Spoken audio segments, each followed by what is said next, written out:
Bueno, pues ante todo, muchas gracias, bienvenidos todos. La verdad que me da mucha pena porque aunque se ha hablado con mucha gente, pero bueno, no ha venido todas las personas que yo esperaba que viniesen, ¿vale? Es verdad que el verano ya la gente ya se quita un poquito de en medio. La playita que quita mucho. Pero sí es verdad que esperaba que viniera más gente, si te soy honesto. Bueno, si me lo permitís, aunque todos conocemos a David, como esto se está grabando, esto se sube después a YouTube, a redes sociales y tal, vamos a hacer una breve presentación de David, al que agradezco mucho de verdad que haya venido. Yo cada vez que viene alguien de la provincia de Cádiz me sabe muy mal, porque el hecho de que tenga que venir de tan lejos, desplazarte, a mí la verdad me resulta muy... Bueno, eres tan ¿Cómo? No, ya lo sé, pero no sé, me apura, la verdad. Bueno, pues os presento a David Saborido, que es un artista plástico, nacido en Jerez de la Frontera, es licenciado en Bellas Artes por la Facultad de Barcelona. Su obra se centra en la investigación de la luz y la sombra, utilizando materiales como pintura acrílica, óleo, transparencia de pigmento y a menudo con técnicas que incorporan elementos escultóricos, si no estoy mal informado. David Saborido se licenció en Bellas Artes en la Facultad de Barcelona en el 2000. Su trabajo se caracteriza por la exploración de la luz y la sombra, utilizando diversos materiales y técnicas para crear sus obras. Es un artista plástico que trabaja de manera autónoma e independiente, participando en exposiciones a nivel nacional e internacional. También se dedica a la divulgación de la estética del arte, ofreciendo talleres y actividades relacionadas con la visualización y el arte. Y en la actualidad, David Saborido continúa investigando y exponiendo su obra y explorando nuevas formas de expresiones artísticas.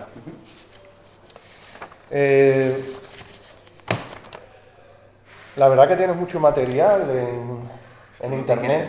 Sí, que no todo. Estamos aburridos, tío. Los tipos no están mal. Eso no es importante.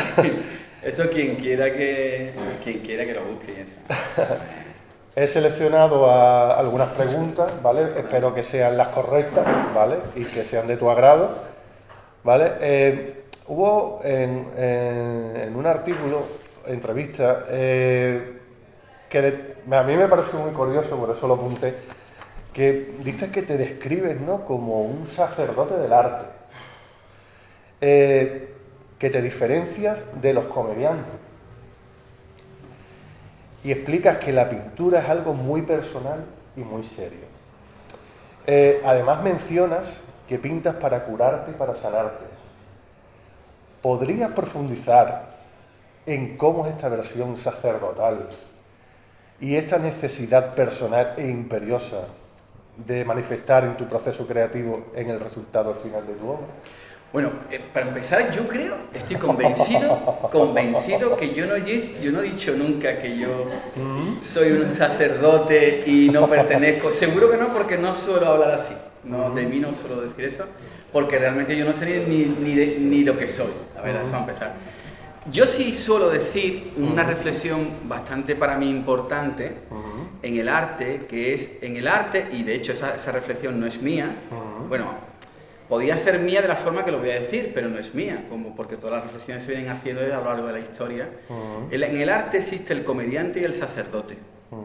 Entonces, en el arte, por ejemplo, tanto en la literatura como en la pintura, como en todo, está el artista que se acerca a la comedia, que no es porque sea algo peyorativo, no es porque sea algo banal, no. Por ejemplo, Dalí, por poner un ejemplo, Dalí era... Ya me sale la vena mía didáctica, ¿ves? O sea que Dalí, digamos que ofrecía su obra y era muy comediante. Era un comediante porque a través de su comedia que él montaba, atrapaba a las personas, pintaba y demás. Y por ejemplo, vamos a poner un caso más rosco, por poner Jackson Pollock, el propio Picasso. Su actitud es una actitud más de sacerdocio. Son personas más intensas, personas más concentradas, sufren más.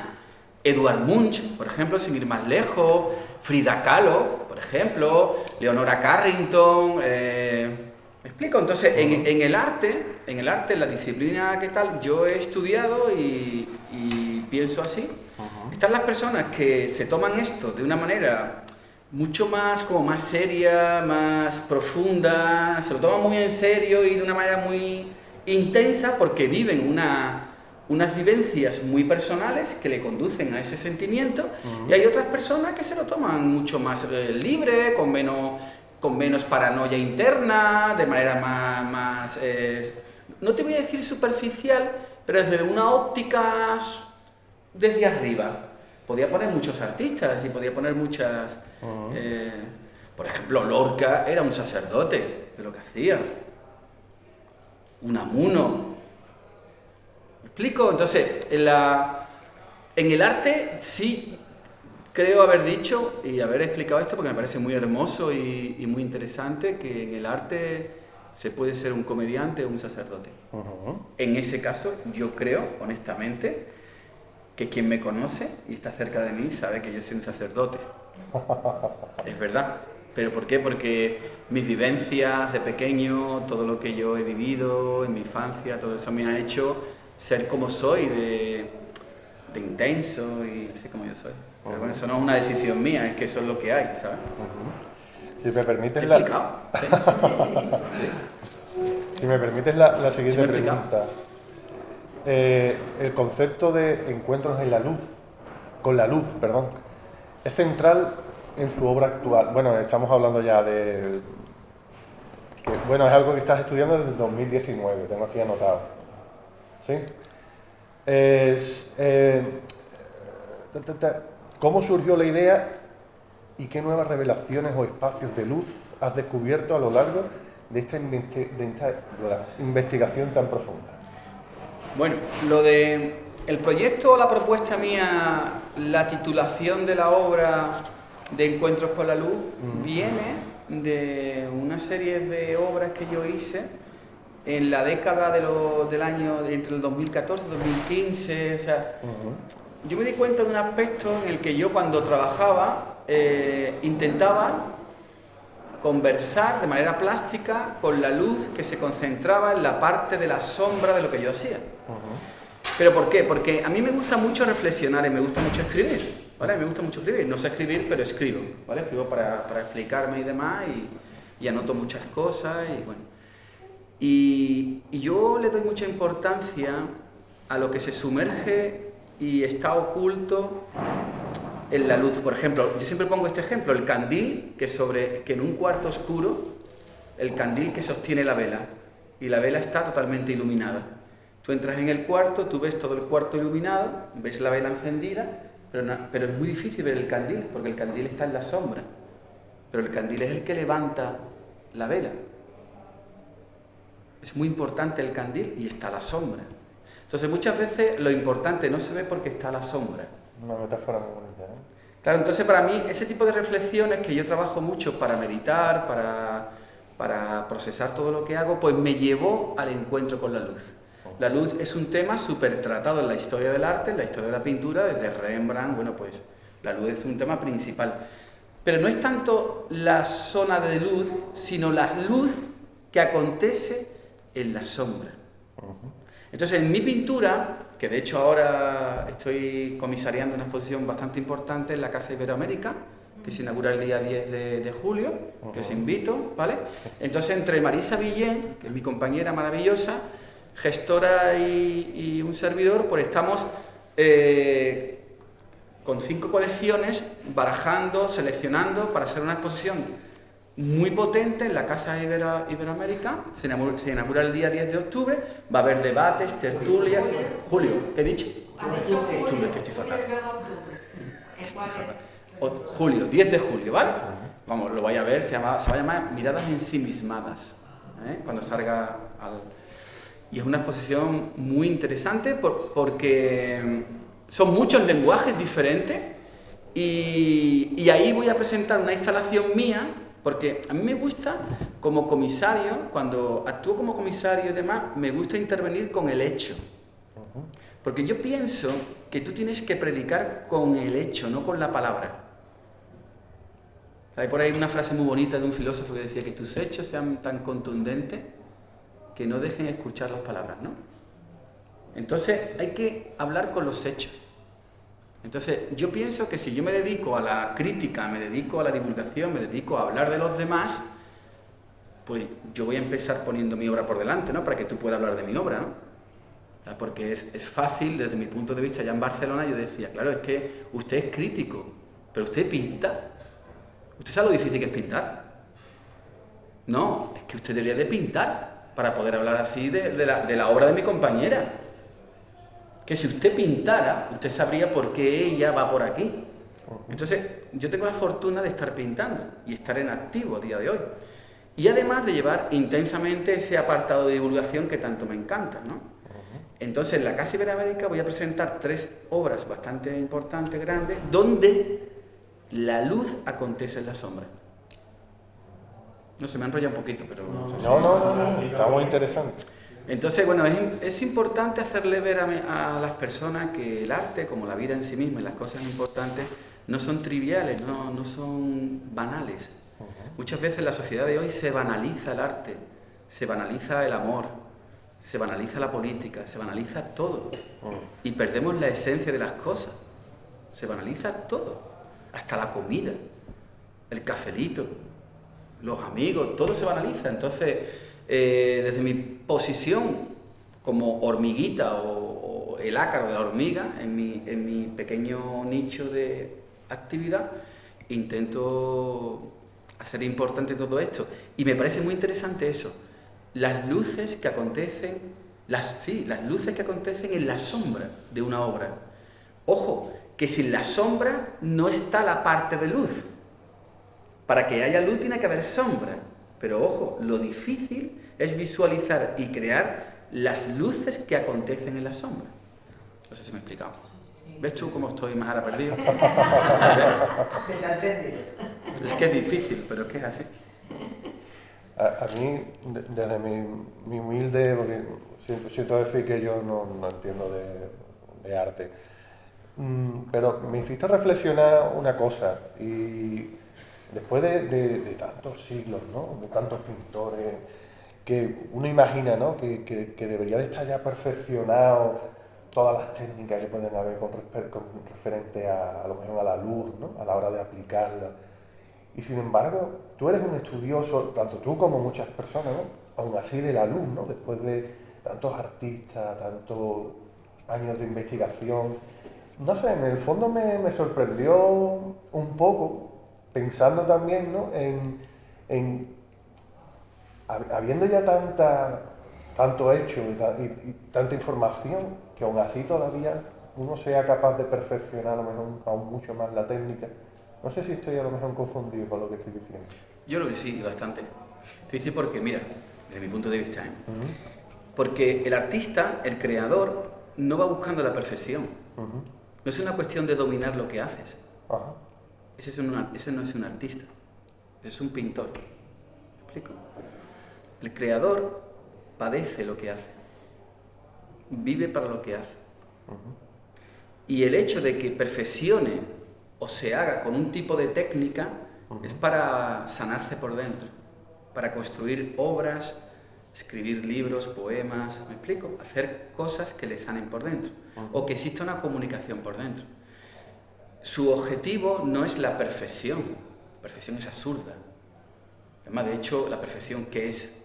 Entonces yo, por ejemplo, en mi caso, en mi modesto caso, yo no me pongo a pintar intentando en cada cuadro hacerlo mejor, ser más perfecto en la técnica. Eso no me interesa. Lo que me interesa es que la obra esté viva, que la obra cuente algo de mí, que la obra venga de mis entrañas, no de mi cabeza. O sea, no se trata de escribir bien, ni de hablar bien. Se trata de decir algo contundente que realmente venga de dentro. Porque otra de las cosas que pasa es que hoy en día hay un mal en la sociedad, desde mi punto de vista, muy profundo. Es que hay muchas personas haciendo las cosas muy bien, pero no nace de las entrañas. Entonces no llega. No llega. Yo creo que hace falta que las cosas las encontremos en las entrañas y la comuniquemos. Porque el mundo siempre se ha movido desde las entrañas, desde la emoción. Entonces yo creo que no es cuestión de que una persona se ponga a pintar y cada vez consiga mejor las luces, las sombras y domino mejor. Eso desde mi punto de vista es absurdo porque hay muchísimas personas que ya hicieron eso maravillosamente. La cuestión está en que tú te plantees, ¿tú qué quieres ser de mayor? Tú tienes 30 años, 40 años, 50 años, 60 años, tú estás pintando, estás escribiendo. ¿Tú para qué haces esto? ¿Tú qué sentido le das a esto? ¿Tú qué pintas para divertirte? Pues está muy bien. ¿Tú qué pintas? ¿Pues estás aburrido? Pues está muy bien. Pero ¿tú para qué pintas? ¿Tú para qué haces esto? Cuando encuentras el objetivo de por qué lo hace, busca que salga de las entrañas.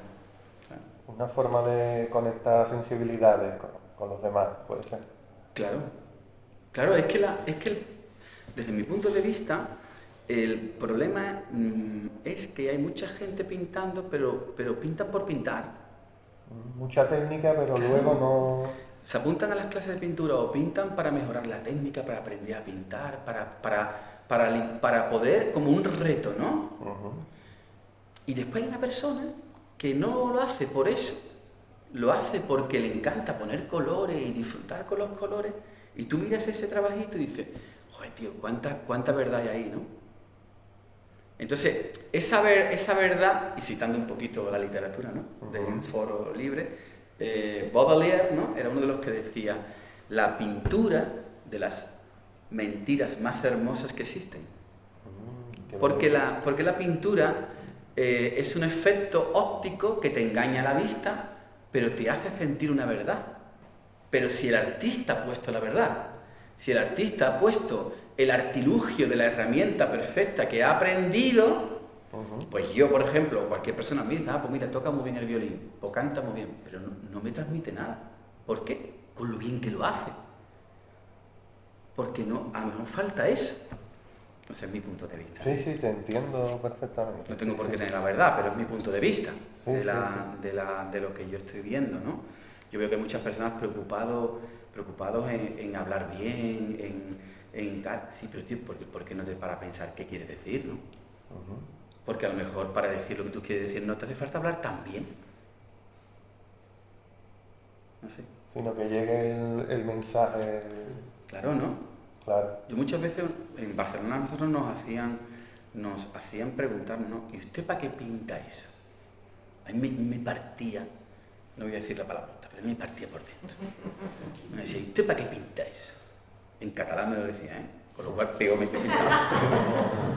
Escolta, nen. Y yo decía, coño, es verdad, ¿y para qué pinto yo esto? Claro, entonces Masip, que era una pedazo de profesora, me hacía ver, usted pinta eso porque usted está influenciado ahora mismo con 2 años de carrera en Lee Krasner, en tal, en Jason Polo, en el otro. Usted está ahora mismo vistiéndose, hablando, está pintando por todo lo que usted está comiendo.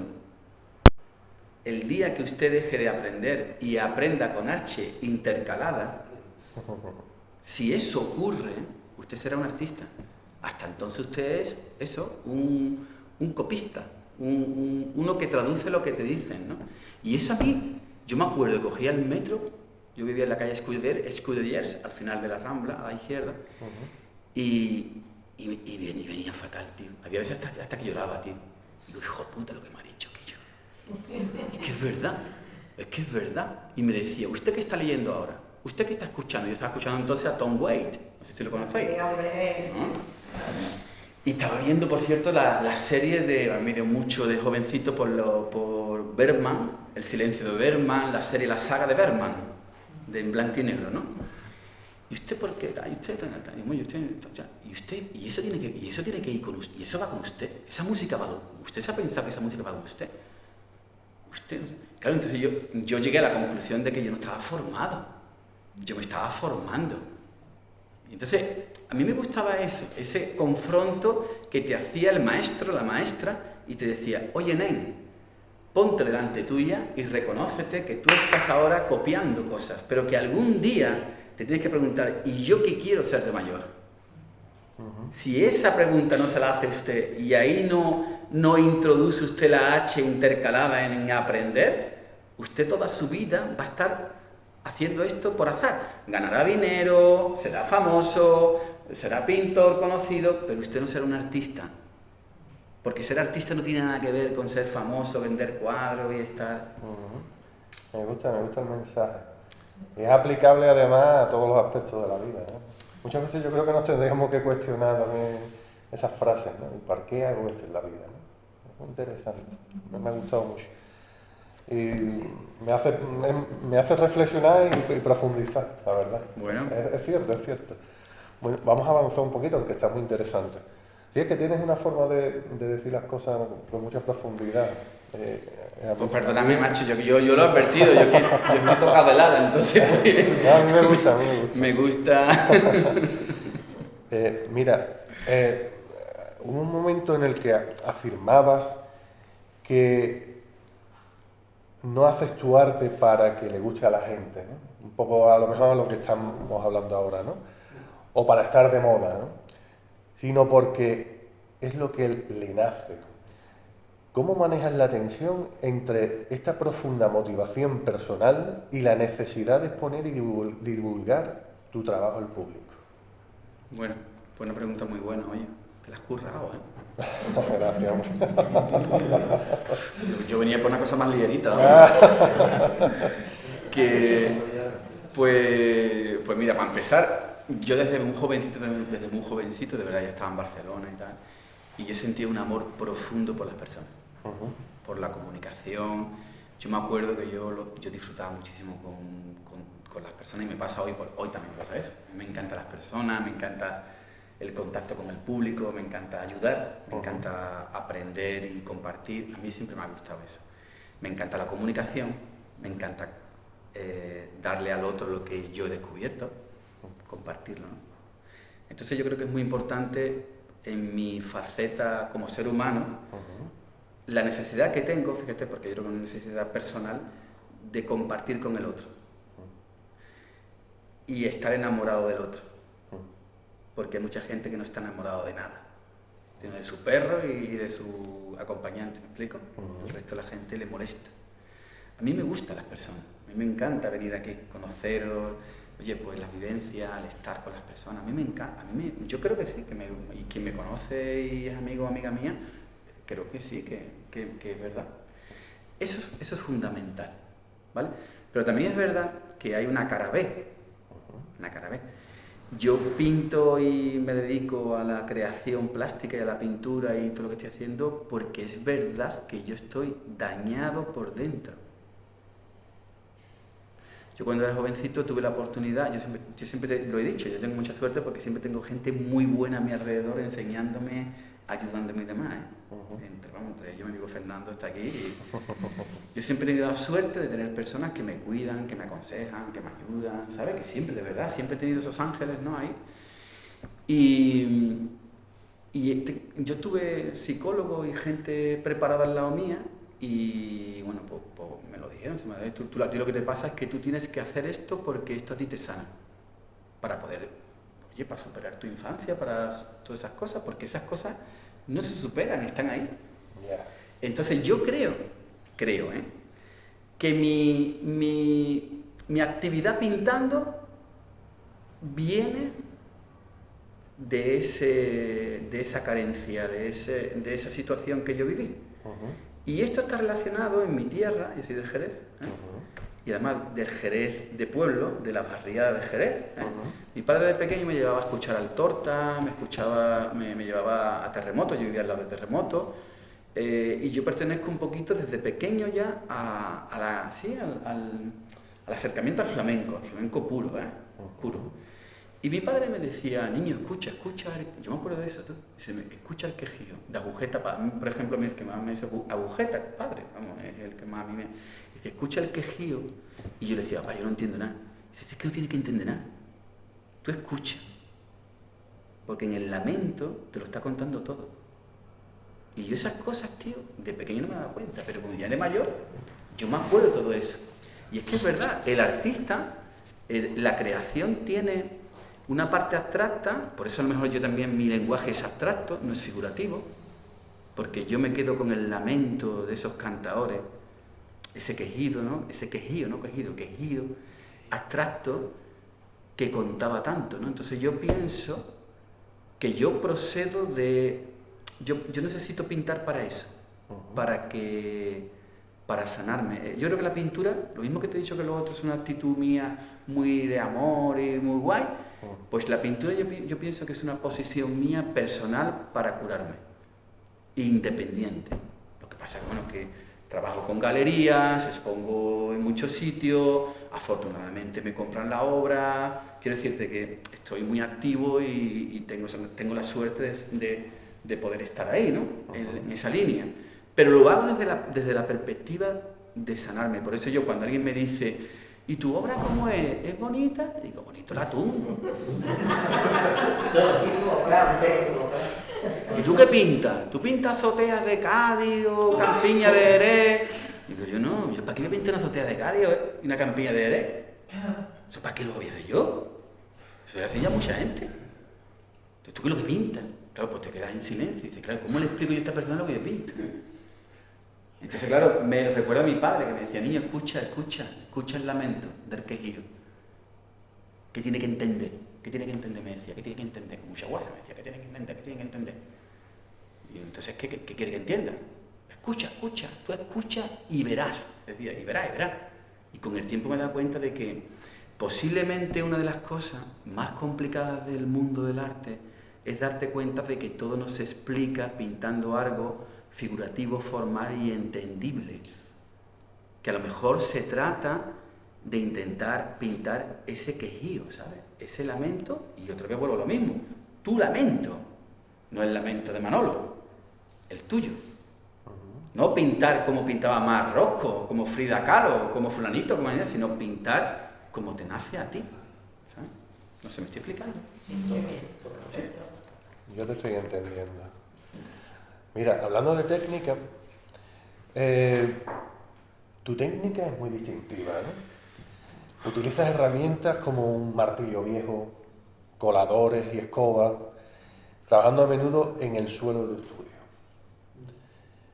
¿Cómo llegó a desarrollar este proceso creativo único y qué ventajas o posibilidades expresivas le ofrecen estas herramientas y métodos no convencionales en comparación con las técnicas tradicionales? Bueno, pues... A ver, yo desde el año 2000, incluso antes de licenciarme en Barcelona, yo ya daba clases de pintura, me llevé casi 19 años dando clases de pintura en un estudio que tenía en Jerez, en mi casa, la Casita Amarilla, y di durante 19 años clases a muchísimas personas de todas las técnicas, óleo, acrílico, ¿sabes? Incluso actualmente en Conil sigo dando clases, en un grupito que tengo pequeñito. Y en Cádiz también estoy haciendo algo muy personal, ¿no? Quiero decir esto que yo estoy bastante habituado a las técnicas tradicionales, ¿vale? Tanto es así que he pintado retratos, paisajes, bueno, y para ganarme la vida he pintado lo que tengo que pintar. Yo pinto el cráneo de un ácaro de Farta. Para pagar la luz y el agua y al Mercadona, quiero decir, yo pinto lo que tengo que pintar. Para ganarme la vida, lo que tú quieras. Ahora bien, eso no tiene nada que ver con lo que estamos hablando de la creación. Eso para mí es pintar, ejecutar con una técnica que tengo yo y con una habilidad y con muchas horas de vuelo, hacer un trabajo lo más digno posible, meterle el sentimiento que le tenga que meter, pero eso lo distingo yo de lo que es la oración, lo que es hacer tu poesía, tu canción, ¿me explico? Vale. Entonces, yo me di cuenta con el tiempo, que yo para hablar de mi historia, para sanarme, para estar ahí metido en ese rollo, yo procesaba materiales diferentes. ¿Pero por qué razón? Porque yo me llevaba más de 8 horas a la semana pintando con óleo, con acrílico, no sé qué, no sé cuántos, paisajes, retratos, y a mí todo eso no es que me aburriera, sino que me parecía bastante lógico. Entonces yo antes de dar con la técnica de los martillos, las tablas, las transparencias de los pigmentos y todo esto, yo anteriormente a hacer este trabajo, yo recuerdo que pasé por otras etapas y de hecho, no muy lejos de esta etapa, en el año 2001-2002, yo me acercaba a los hospitales y recogía radiografías de personas que habían fallecido y personas que habían nacido. Y entonces yo esas radiografías pues las y le daba la vuelta y pintaba sobre ellas. Y después las ponía sobre unas tablas y hacía unas composiciones muy curiosas, que de hecho me gané algunos premios. Oye, gracias a esos premios que me gané, pues pude estar más tiempo en Barcelona viviendo y estudiando y demás. Entonces, quiero decir con esto que ¿por qué lo del martillo? ¿No? Bueno, porque el martillo es que eso es lo de menos, porque ese martillo me lo encontré un día en mi casa y ese martillo me servía para hacer una serie de trabajos, y un día me di cuenta de que ese martillo, que por cierto ese martillo era de mi familia, era un martillo antiguo, ¿vale? Y yo me di cuenta que cuando cogí ese martillo yo me sentía súper bien, tío. Y entonces yo decidí pues golpear las tablas y trabajar con ese martillo, porque me concentraba y realmente me hacía estar dentro de mi existencia. Porque yo como gurú, como brujo de lo que hago, porque yo me siento muy brujo de lo que hago y muy gurú y muy sacerdote, ¿no? Yo tengo mis artimañas. Hay personas que se toman una copita de coñac, hay otras que se toman un cafelito, otras que cogen un boli, hay personas que tienen su gorrito, hay personas que tienen su reloj, hay personas que tienen su librito, su poema. Pues yo tengo mis herramientas, que son coladores antiguos, que según el roto del colador me da una serie de efectos o me da una serie de palabras, de silencios cuando estoy pintando. Son cosas muy personales que la verdad es que no las suelo comentar mucho porque son muy personales, como cuando tú vas al baño, una cosa así, ¿sabes? Son cosas personales. Es que en realidad yo no, de verdad, y es más, mira, yo creo que a la edad que tengo, creo que muy pocas personas han ido a mi estudio. Yo no invito a nadie a mi estudio, porque primeramente todo el suelo es la paleta mía, está todo lleno de pigmento. Entonces el pisar el suelo es pisar mi paleta de colores y ver mis materiales. Y mira, cuento esta anécdota. Cuando mi madre estaba bien, una vez apareció por mi estudio. Tenía yo un estudio por San Miguel, en Jerez, chulísimo. Era un espacio derruido, en ruina, ¿no? Había ratones, ¿no? Había bichos, o sea, era alucinante. Y de hecho en internet si os metéis veréis unas fotos mías con luces, ¿no? Una cosa que me hizo un fotógrafo maravilloso de Arco de la Frontera, se llama Juan Mariscal. Y yo era feliz en ese espacio. Pero en ese espacio no era cómodo. No era cómodo. Bueno, pues un día mi madre, que venía de comprar y eso, yo cometí el error de decirle, mamá, pues avísame y salgo y voy a buscarte. Y eso era una casa de vecinos. Y estos vecinos me habían dejado un espacio para pintar. Claro, ahí no había ni cuarto de baño, no había nada. Entonces yo me metí ahí y con todas mis tablas, todo mi suelo. Y un día la puerta se me quedó abierta. Y qué mala suerte que mi madre entró. Que venía de comprar, de la plaza y eso. Y cuando mi madre se puso en la puerta y me vio pintando en el suelo con los coladores, las escobas, los martillos y demás, me miró y se pone, niño, ¿qué hace ahí en el suelo? Chiquillo, ¿qué hace ahí?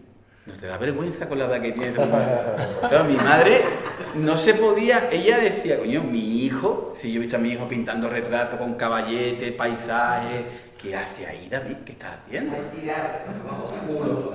Y a oscuro, todo, hombre, no te voy a decir sucio, pero, hombre, que mi estudio no es el estudio típico de... No, que el estudio es un campo de batalla, ¿no? Entonces yo me acuerdo que mi madre, la verdad, de lo que corazón, mi madre le sentó fatal. Se me mira, perdóname, me voy porque no te puedo ver ahí, porque además yo lleno de pinturas, ¿sabes? Todos los pigmentos, y dice, chiquillo, y me acuerdo que después hablando con ella, me decía, es que parecía que habían matado a un cochino, todo de rojo pigmento, chiquillo, ¿tú no tienes una mesa? Me decía, ¿tú no tienes una mesa?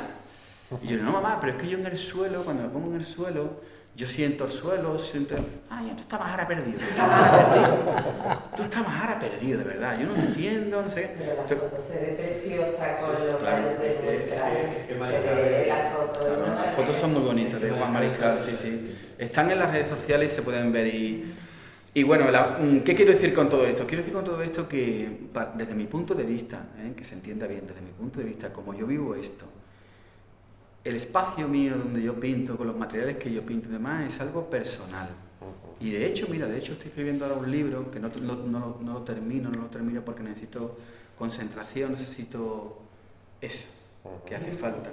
Eso. Tiempo. No, tiempo no, hace falta eso. Silencio. Tranquilidad Eso. mental. Que no tengo, que se me ha acabado, pero ya llevo como 9 capítulos, ¿no? Y ese librito que algún día sacaré, le dedico, cada capítulo se lo dedico a la conversación que yo tengo con cada material del cual trabajo. El protagonista de mi libro son los materiales que yo abrazo, que yo cojo, porque es verdad que cuando yo estoy pintando, yo cojo el martillo y hablo con él, tío. Es una paranoia, si me conociera diría que está mal. No, es que se me había ocurrido Esto una lo va a subir idea. a internet, ¿no? Sí, está, bueno, se está grabando. No me digas, tío.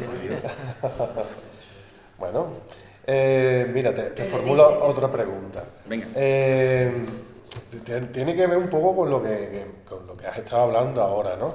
Porque destacas la importancia de los sonidos que creas al golpear la tabla. Sí. Los usas, ¿no?, como una guía para encontrar la luz en tu obra. ¿Podrías describir cómo son estos sonidos secos, continuos, que se traducen o influyen en las formas abstractas de la luz y las sombras que emergen en sus piezas? La verdad que a mí me parece muy interesante, la verdad. Pero es muy personal, ¿verdad? Sí. Porque eso es como si te explico cómo hago el amor, ¿no? Que es muy personal. Es que es muy personal, ¿eh? Para mí es muy personal.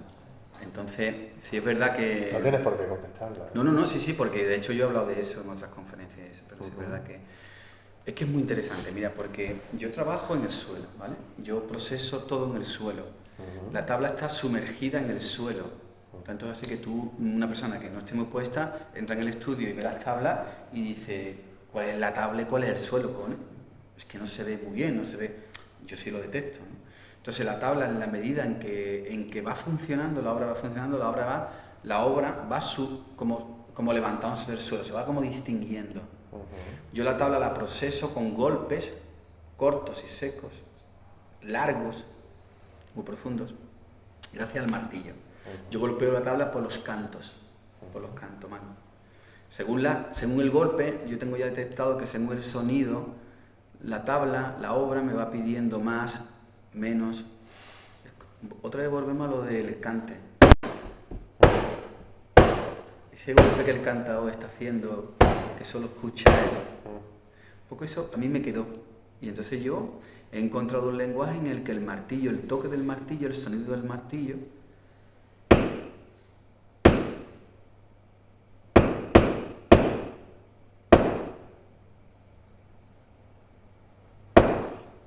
o sea, ese sonido asonante a mí me conduce a entender la obra. Tanto es así que yo muchas veces pongo la grabadora, hay veces que grabo los sonidos que produce la obra.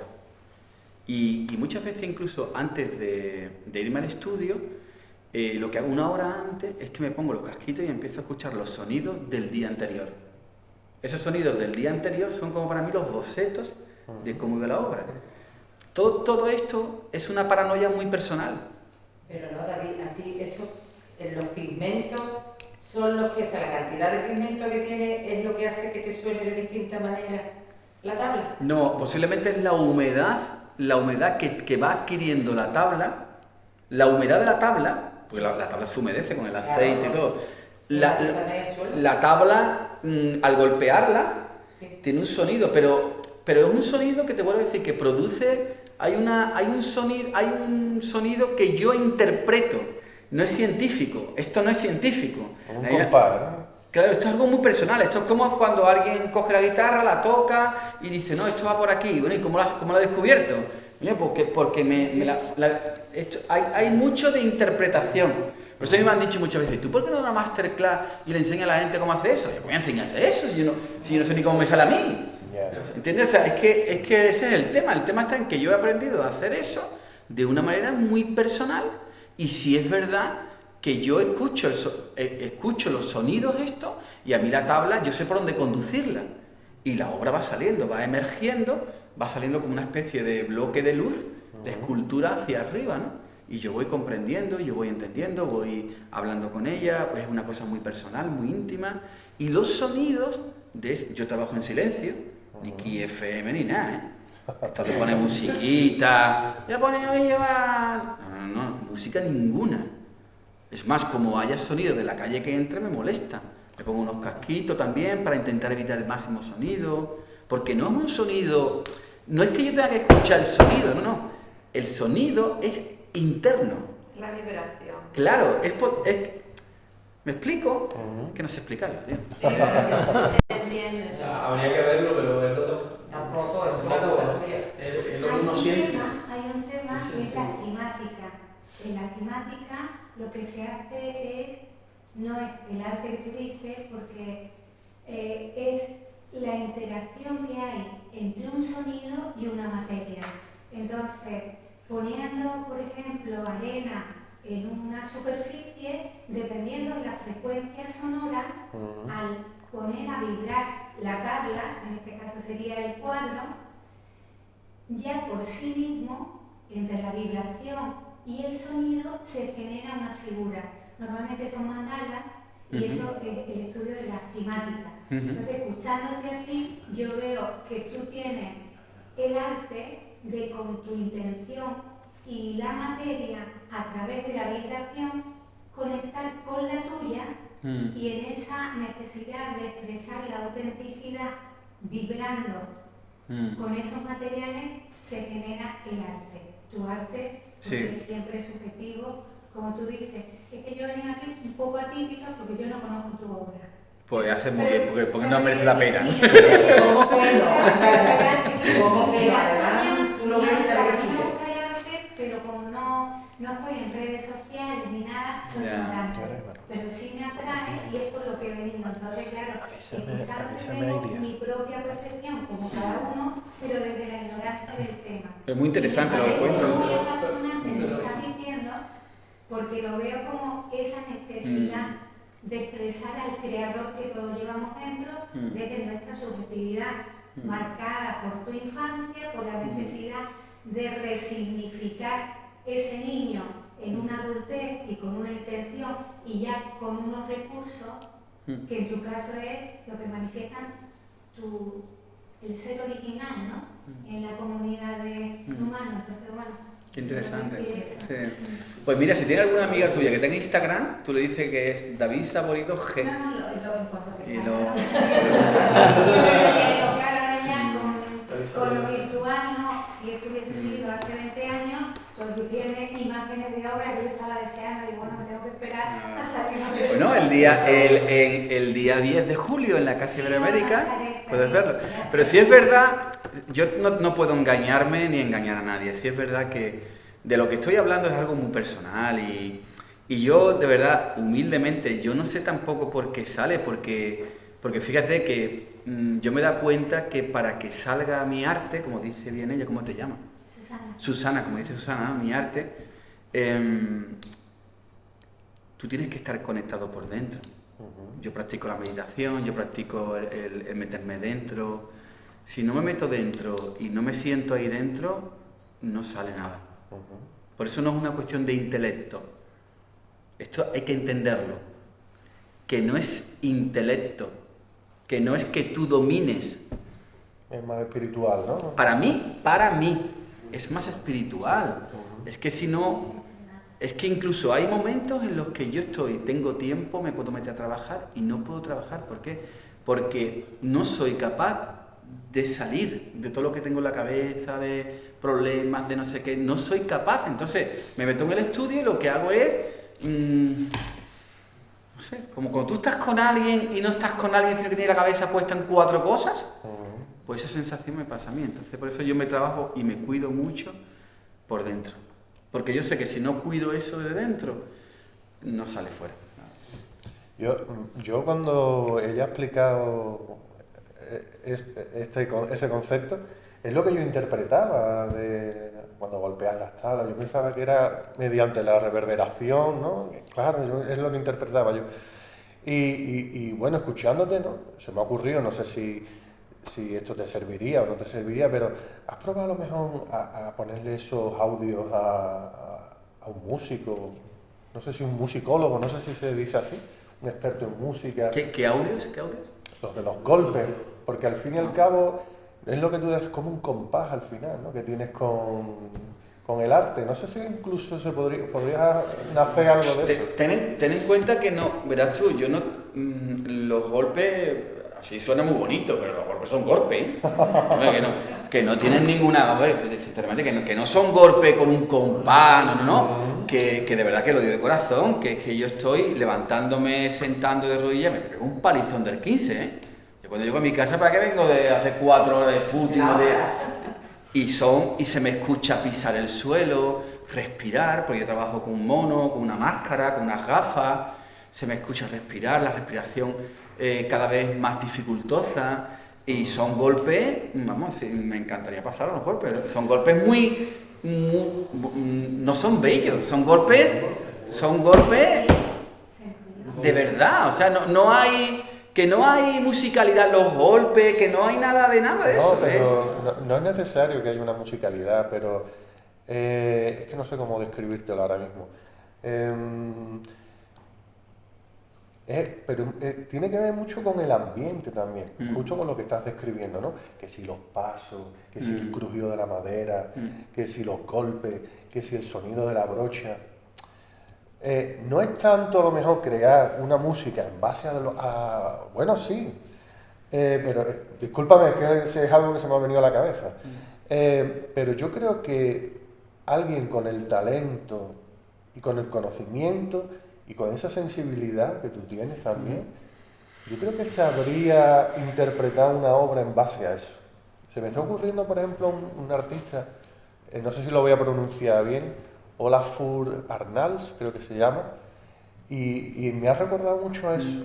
Él, por ejemplo, toca el piano y hace una base como con el crujido de la madera del piano. No sé, este tipo de cosas que me ha recordado mucho a lo que me has contado.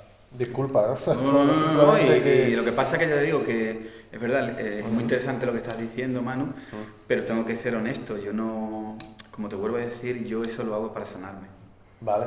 Y sí es verdad que muchas veces estoy deseando, además lo tengo escrito la propuesta, ¿no? Hacer una exposición donde la gente con un código QR pueda escuchar los sonidos de la obra, ¿no? Esté viendo la obra y esté escuchando mis pisadas, la respiración y eso, ¿no? Algún día igual tengo esa posibilidad. Pero incluso, fíjate, tengo que estar preparado para eso, porque aunque ustedes no lo creáis, esos sonidos me representan mi intimidad, y mi intimidad es mía. Es que eso no... Es que son momentos de oración, es que... Vamos, yo también pienso que todo no hay que compartirlo. Es que este rollo de todo compartirlo por las redes sociales, tú estás pintando y tienes que estar compartiendo... Hay gente que me ha dicho, ¿tú por qué no te pones una cámara y te grabas haciendo un cuadro? ¿Y por qué tengo que hacer yo eso? Si eso es mío, eso es para mí, eso es mi... ¿Por qué hay que compartirlo todo? Pero es que hay mucha profundidad en lo que has dicho. Entonces, yo creo que si tienes un poco de musicalidad, tienes capacidad para crear arte, bueno, el arte lo tienes, ¿no? Pero digo, para pintar, a lo mejor la tienes para sacar una canción, ¿sabes? Una melodía, quiero decir. No sé, Manu, yo estoy ahora mismo perdido. Si yo, mira, es posible que algún día me encuentro metido en proyectos musicales ahora mismo, haciendo una obra, pues pero algún día a lo mejor te sorprendo y digo, Manu, ¿te acuerdas? Pues mira ahora, pero yo ahora mismo, de verdad, y es más, y ahora mismo me siento tan perdido, me siento tan, de verdad, tan... Sí, fíjate, en el momento de mi vida que me van mal las cosas, es cuando más me... Y... Es así, es que es la verdad. Pero mira, siempre tengo la pintura y el arte que me salva. Esto es algo que también yo quiero transmitir. Dichosa aquella persona que encuentre su nicho de salvación. Sea lo que sea, tío. Como si es echarle agüita a su planta en su casa. Si tú encuentras tu nicho de salvación, yo tengo la fortuna de haberlo encontrado. Mira, justo por ejemplo, esta pregunta tiene algo que ver con lo que estás diciendo. Mira, dice, aconsejas al público abrir su corazón, ¿no? Su sentir, su mente, y no buscar una explicación literal a tus cuadros, ¿no? Ya que la obra debe hablarnos por sí misma, ¿no? Son cosas que hemos estado hablando ahora también. ¿Qué tipo de experiencia personal, emocional, esperas que el espectador tenga al enfrentarse a sus misteriosos espacios de luz y sombra en piezas abstractas? ¿Qué espero yo? Ujú. Qué pregunta, ¿eh? Tengo que reconocer que me sorprende. Bueno. Pues mira, sinceramente, vuelvo otra vez a ser muy sincero, muy honesto, Ujú. porque es que no me puedo permitir otro lujo. Es que yo no espero nada de eso. Cuando yo pongo un cuadro mío, lo expongo y demás, yo lo que... Primeramente lo pongo para compartirlo. Ujú. Lo pongo porque de alguna u otra manera yo no me siento artista. Sí, Yo me siento como un mensajero. sí. Yo desde que hace ya mucho tiempo yo ya no me siento el rollo de artista, no. Yo me siento muy afortunado porque yo tengo un don. A mí me han dado un talento, me lo han regalado. El talento de la comunicación y el talento de la pintura. Yo he venido a este mundo a hacer lo que estoy haciendo. Yo soy una persona afortunada. Seré pobre, seré rico, seré lo que sea. Pero soy afortunado porque yo hago algo que me han regalado. Ujú. Esto que yo sé hacer, esto que yo... eso no es fruto de mis estudios, de mi lectura, no. Esto es un don, es un talento. Entonces, como talento que me han dado, yo me siento como, a la hora de pintar, en este caso, yo me siento un medium. Yo me siento como un puente que está al servicio de algo que está por encima mía. Que me ha transmitido ese conocimiento, ese saber o eso, y yo eso, modestamente, humildemente, me pongo al servicio de eso y sale eso. ¿Producto de qué? Pues de tocar martillo, de los sonidos. Entonces, yo no me siento artista, yo me siento, de verdad, me siento un medium que está entre la obra y esto, ¿no? Entonces, yo estoy en el centro, entonces, en el medio. Cuando la obra sale, yo tengo la obligación de compartir eso que me han dado con el público. Ahora bien, de verdad te lo digo, corazón, que yo no pretendo que al público le guste, qué te parece, tú que veas ahí, ¿no? Porque en todo caso, yo le diría al público, oye, perdóname, hable usted con Dios, hable usted con el universo. Si yo solamente soy el mensajero, a mí no me preguntes tú a mí qué quiero decir yo con eso, porque es más, es que yo no quiero decir con eso nada. Yo me he puesto al servicio de eso que está por encima mía, se ha producido una obra y a mí me ha sanado. ¿Yo cómo voy a esperar que tú veas mi cuadro y te sane a ti? Sería por mi parte una cosa, vamos, extraordinaria. Ojalá a ti ver lo que yo he producido te produzca algo bueno. Pero en cierta forma yo no pretendo nada extraordinario, que la gente vea la luz, ese encuentro, no, porque ya me siento súper afortunado que yo haya sido como el puente, el que ha canalizado esa energía que me han regalado, tío, y yo produzco esa obra. Y esa obra, pues, crea un efecto, crea una sensación, crea una cosa en las personas que lo ven. Y a mí cuando me dicen que enhorabuena, ¿qué? ¿Por cuánto? Yo muchas veces lo digo, yo no se lo digo, ¿no? Porque suena como muy pedante, pero yo en el fondo lo siento, digo, en realidad no, el mérito lo tiene quien me lo ha dado.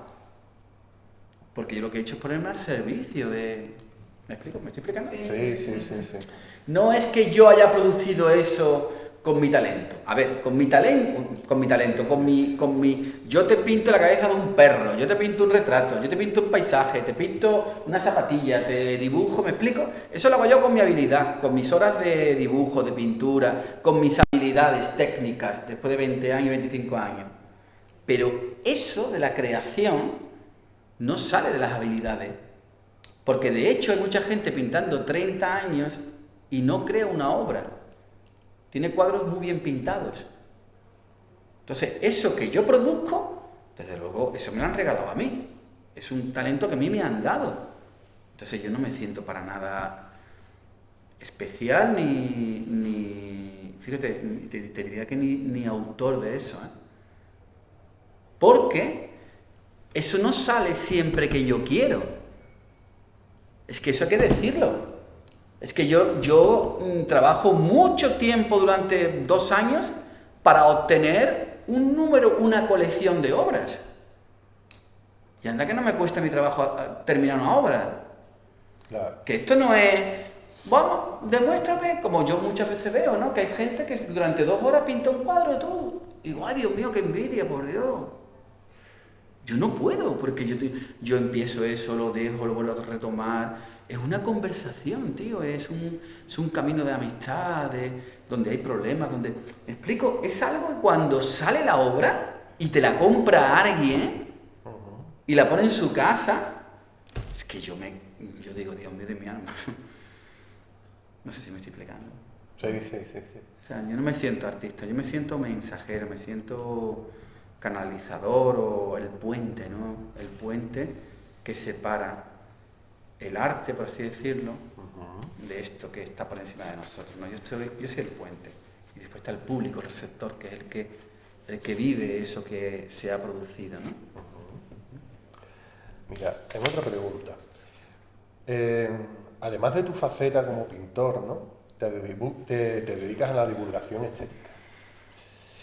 Diriges el taller de emociones, y dirige el taller de emociones, aprender a visualizar y sentir el arte.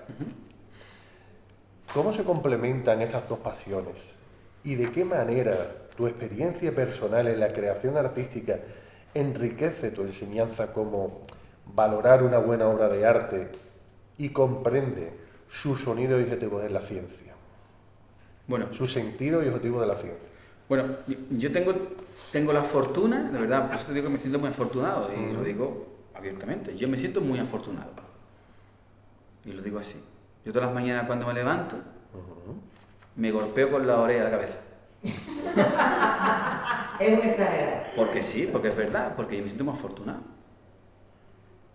Mío, porque es que me encanta estudiar, a mí me encanta leer, a mí me encanta, soy súper curioso, me encanta la música, me encanta todo, el deporte, yo disfruto de todo. Y a la edad que tengo, yo pues sigo igual de emocionado y de apasionado, y me encanta aprender, me encanta... Eso es una fortuna.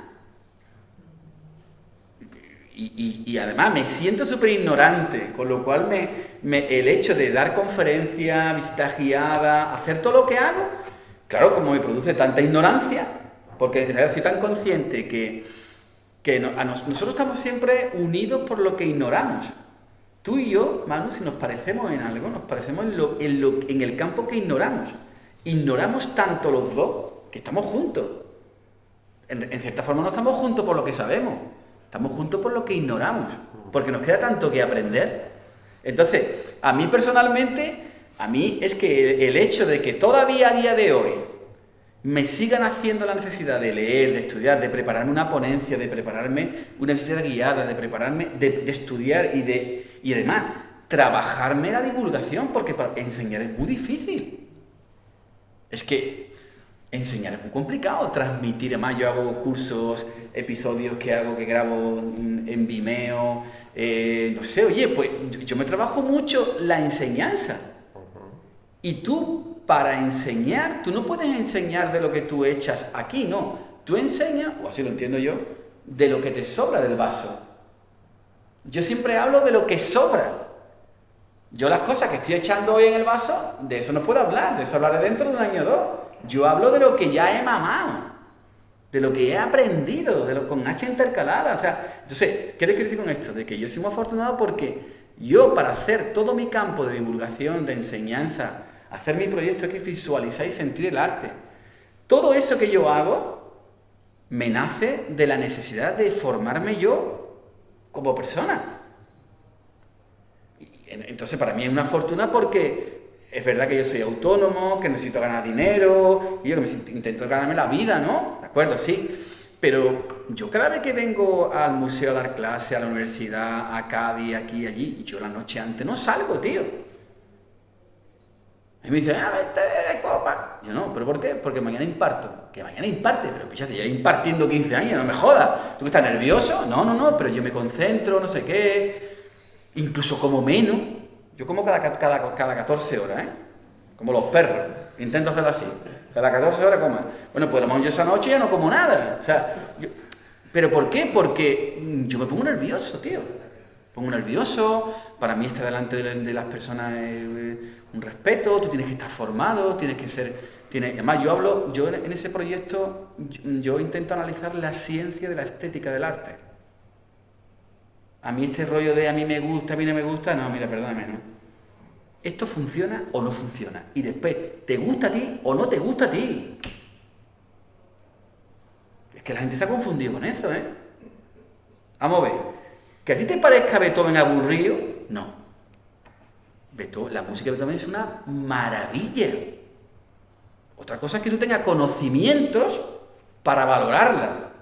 Y ahora, aparte, a ti no te gusta. Es que tenemos que intentar comprender que lo que a ti no te gusta no le importa a nadie. ¿Tú te imaginas a Beethoven, alguien en su cuarto, diciendo, es que lo que está haciendo no me gusta? Oh, ¿qué problema voy a tener yo, verdad tú? ¿Tú te crees que Beethoven estaba haciendo eso para ti que no te gusta?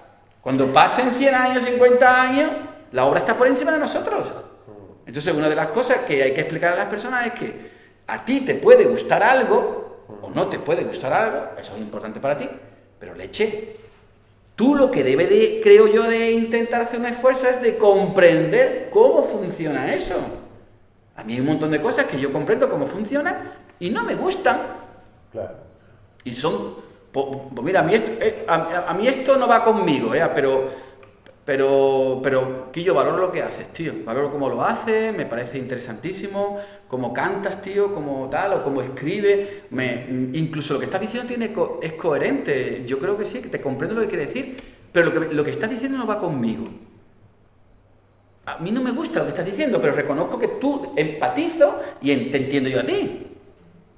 Es que una cosa es que te guste. A mí, por eso, cuando yo estoy exponiendo una obra, me dice la gente, pues a mí no me gusta lo que tú haces. Es que me entran a decir, ¿tú te crees que a mí me importa eso?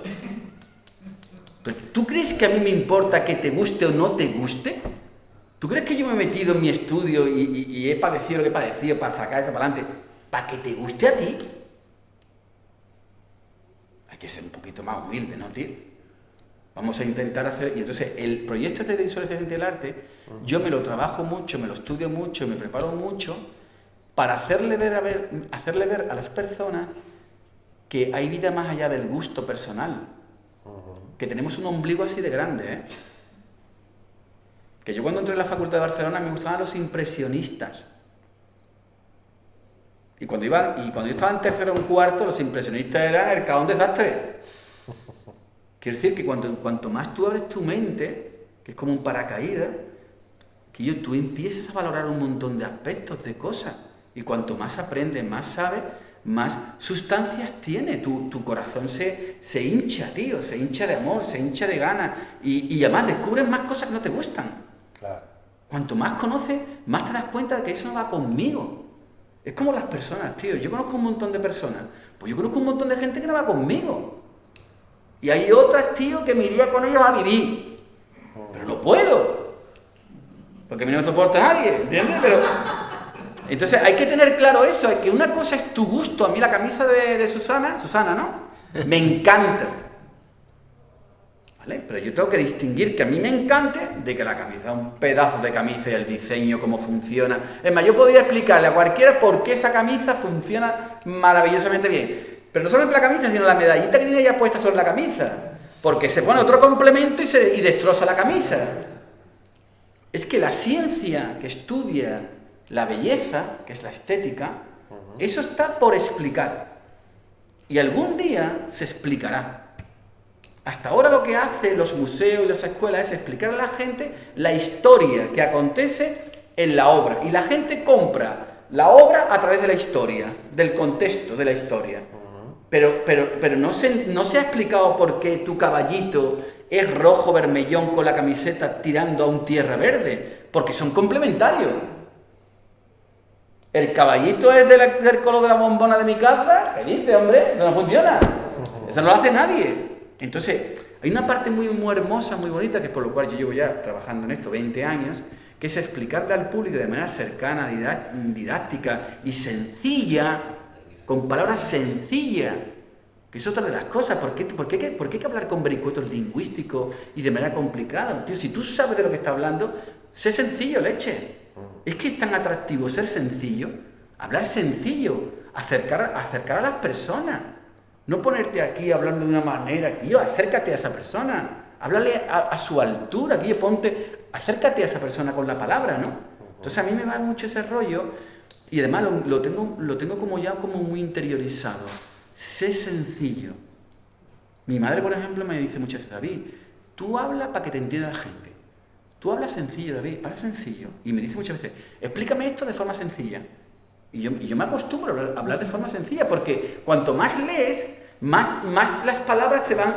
Me explico, más te... Y para explicar esto, el arte, lo que es la ciencia, la estética y demás, hay que hacer un esfuerzo por hablar de manera sencilla para que las personas lo comprendan, tío.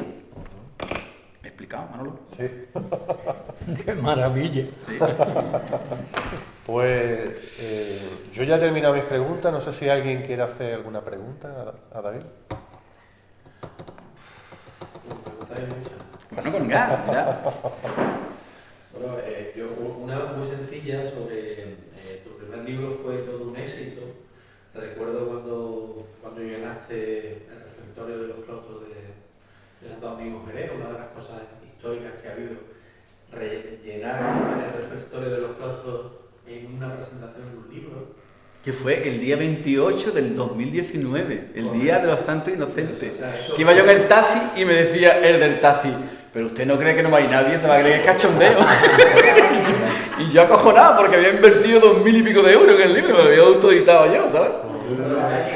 Yo solamente he visto aquello 2 veces lleno. Uno, el día de tu presentación del libro. Sí. Luego, cuando el Ateneo Siglo XXI de Jerez nos presentamos a la sociedad jerezana hace justo un año ahora, ¿no? Que también llenamos el refectorio. Bueno, eso aparte. Lo más importante es que ese primer libro fue un éxito total. Ya nos has comentado un poco sobre el segundo libro, que va sobre tus herramientas. Sí. Es muy profundo, es diferente. Pedirte fecha No. es como... No. Nada, vale. No, porque yo no intento eliminar completamente la presión, yo no trabajo en yo no. Es más, yo creo, mira, que la poesía, la literatura, la música, todas las cosas que merecen la pena en esta vida, no hay que ponerle fecha. Las cosas tienen que salir, tienen que darse. Se da la amistad, se da el amor, me explico, se da... Que yo creo que hay que darse... Yo hoy quería echar una siestecita y no podía. No te preocupes, ya la darás. Quiero decir, las cosas importantes no hay que tener esa presión. Además, yo no soy escritor, Fernando. Yo soy una persona que escribo, que reflexiono con un boli, con un lápiz. Entonces yo me respeto muchísimo. Yo pienso que en la creación tienes que aprender a respetarte mucho. ¿Sabes? A respetarte. Porque si es verdad que tú, como yo me siento mensajero, tú tienes que ser consciente de que tú no mandas, manda el de arriba. Tú lo que tienes que hacer es estar preparado para cuando llegue el momento. Entonces, si yo estoy ahora mismo muy activo mentalmente, estoy muy inquieto con esto, con lo otro, mi madre también ahora está un poco enferma, que si tú pasas por un cuadro de que yo, acéptalo, reconócelo, no pasa nada. No pasa nada, el tiempo da... Y además, nadie se va a morir porque yo no saque el libro todo. El día que lo saque, haré lo que pueda. Y llenará el refectorio de... Y esto lo digo porque en el mundo del arte es otro de los cánceres, de los tumores que hay en el mundo de esto, que hay mucha urgencia por publicar un libro, hay mucha urgencia por hacer exposiciones, hay mucha urgencia por mostrarse, cuando en realidad de lo que hay que tener urgencia es por hacer la obra y que nazca de manera natural. Como si un niño tiene 9 meses para hacer tú quieres sacarlo a los 4 meses. Date tu tiempo, si no... Está. Pero bueno, el día que salga, Dios quiera que, bueno, pues... Claro, gracias a la Asociación de Vecinos. Nada. Porque ha sido un placer escuchar a David en este perfil, en este registro. ¿Alguna pregunta más? Un aplauso entonces para David. Anda. Qué chulo, tío. Muchísimas Vale. gracias. Maravilloso. Por lo menos. Maravilloso. Lo voy a poner allí en mi estudio. Muchas gracias. En las paredes.